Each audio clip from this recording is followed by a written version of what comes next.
Welcome back to the Hathor Temple in ancient Egypt. We are here again for the second time to continue our introduction of the Song of Songs, also known as the Book of Canticles, the Super Song, in olden times, the Song of Solomon. This time we're back to introduce the passage within the song that we will be looking at in the breakout groups. That would be Song chapter 5, verse 2 to chapter 6, verse 3. Now, this is an amazing section of the book, of this collection of poems, that actually consists of a number of smaller units that were put together to create a rather large drama. And I think it's very rich in beautiful love poetry and images, and at the same time, very rich spiritually.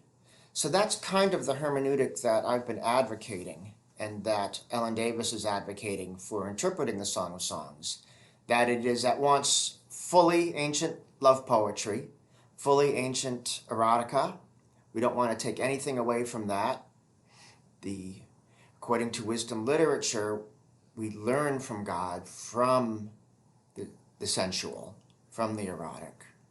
And we don't denigrate that at all. But at the same time, the canonical shaping of the book, and particularly the dialogic quality of the book, where the cross-referencing echoes so much elsewhere in the scriptures, means that there's, in addition, an equally valid full spiritual and theological reading of the book.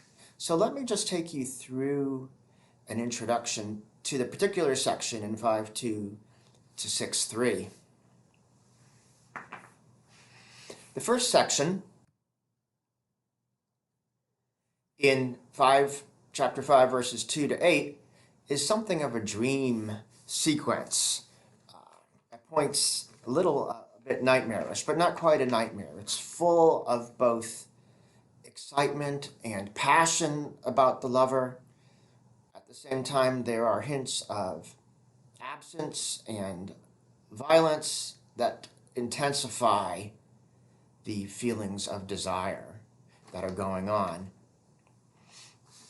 There was an earlier dreamlike sequence in chapter 3, verses 1 to 5. This is much more of an intense dreamlike sequence. So it begins, and there's really a dramatic quality to this. It could be staged with different voices. But it begins with a monologue in the woman's voice, describing the experience that she's had.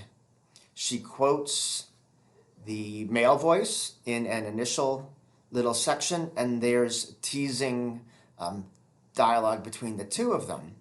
And then the male voice recedes through verse 4 down to 7, and the woman describes her impassioned pursuit of the male figure.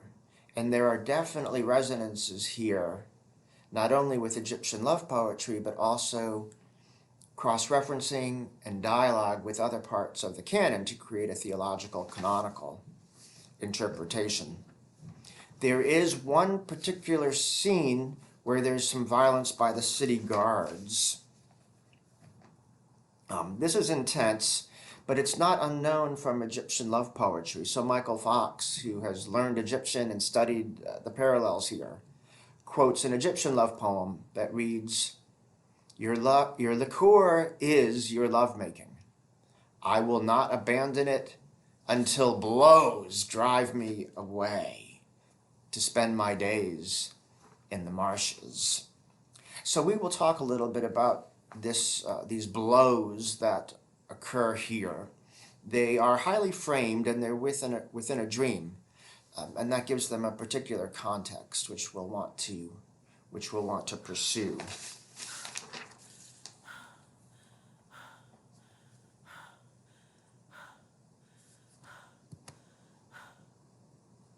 Now, as the drama proceeds and the woman moves past the sentinels who are dealing blows, she encounters a chorus. These are the Jerusalem daughters, and they're a very interesting group. They function in the book to draw out some of the deep passion of the other two characters. They pipe in somewhat innocently, even a little bit, they're a little bit dense, if you will, but they pipe in and they question why she's looking for this particular figure. And the woman goes on to describe what he's like as a way to explain to them how amazing he is. The interesting thing here is that, read theologically, if the woman represents the community of faith, the faithful covenant partner of God, then the chorus at this point is probably representing the nations, all the other ethnicities and religions of the world, asking Israel, asking us as believers, what is so great about God that we desire God so deeply? So this next poem is a chance to explain that, and it's done through beautiful artistry and poetry. The genre here, to do the little form criticism here, is a watsif. It seems very strange to us, but it's known even in modern times in Arabic poetry. And the point here is to avoid at all cost a literalistic reading of the text. This is poetry that is attempting to be pillow talk, to arouse one's imagination in all of one's different senses, but also to notice virtues and values that are not purely physical in the object of desire. And then the final scene in the poem continues the dialogue, but moves from this whole notion of longing and absence, which is not all bad. C.S. Lewis writes about one of the chief joys of being in love is not necessarily being in the tangible presence of the lover, but enjoying the yearning, the delight of thinking about the one with whom one is interrelated. But there's also a sense here of presence, especially in this final Garden Lotus scene. The lilies are Egyptian lotus flowers. And again, it becomes highly spiritual and highly intimate here. So once the daughters, the Jerusalem daughters, hear how exciting this figure, this lover is, they want in on it. The nations want in on it. And then at this point, the woman draws back and describes a certain walled character to the relationship, to herself as garden where the man is entering. Think about, for class, why the covenantal relationship is boundaried and framed and involves a demand for a commitment before one can enter in, a demand for deep relationship before one is invited through the gates. All right, so those are the three major scenes of the poem. Let's dive in now and just look here and there for some places where we can have further discussion in the sections.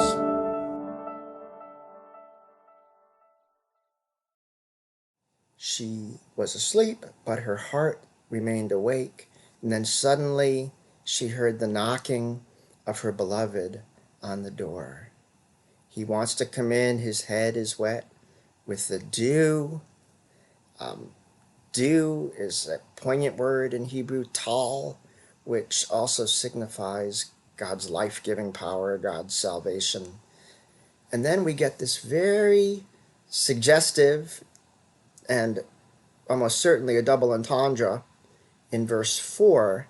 My beloved thrust his hand into the opening, and my inmost being, although the Hebrew is me'ah, we'll talk about that, yearned, or maybe more visceral, roared or churned, got all for him.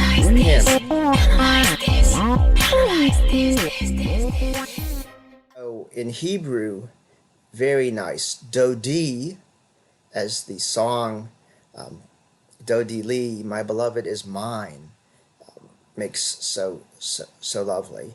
My lover. Shalak, stretched out or thrust, yado, his hand. But yad sounds like dode, same sort of syllables, and do, di, yado. Dode, of course, being erotic love, so the hand sounds like the word for erotic. Implement, if you will, and then if you go ahead and look in the HAL OT lexicon,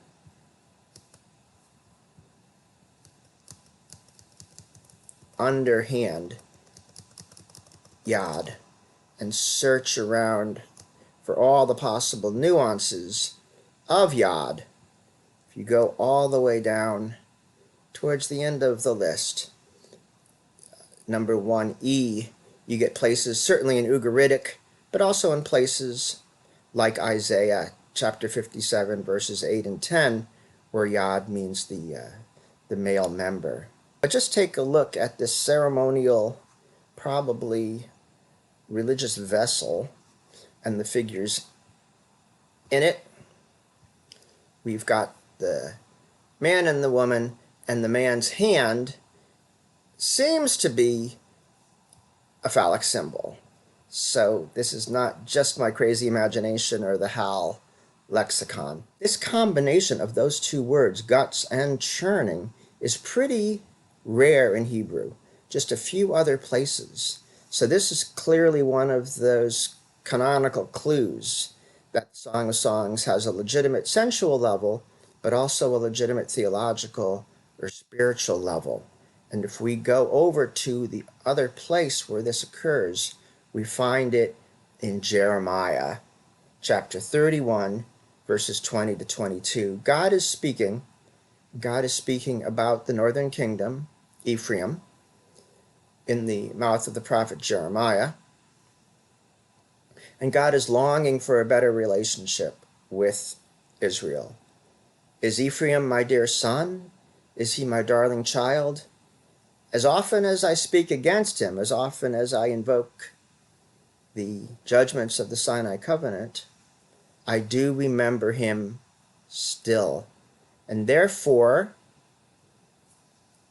the ESV says heart, but if you look at the translation me'eh, same me'eh as over here in the Song of Songs. My guts, this translation says yearn, NRSV has yearn over in Song of Songs, but the verb is hama. Hama, that same notion of churning, getting worked up, getting all vibrant and excited. So my guts churn in excitement. And this is God speaking. So God exercises this extreme, visceral, erotic yearning for the beloved, for Israel, and desires mercy, even though the issue at stake at the moment is speaking of judgment. Now, God yearning for Israel, but the problem is that Israel is deserving of judgment and doesn't yearn for God. But this is where the Song of Songs gets wonderful. Here, the woman representing Israel, representing the faithful, now returns or requites that previously unrequited love. And so it comes back together. It's an image of a return to the Garden of Eden and a return to that first love that humanity and God shared at the beginning. Just as God yearns and gets worked up in the guts for us, now we respond to God's advances by getting worked up and our guts, our innards, getting all excited and aroused back to God. A very, very neat canonical dialogue here at the beginning of the passage.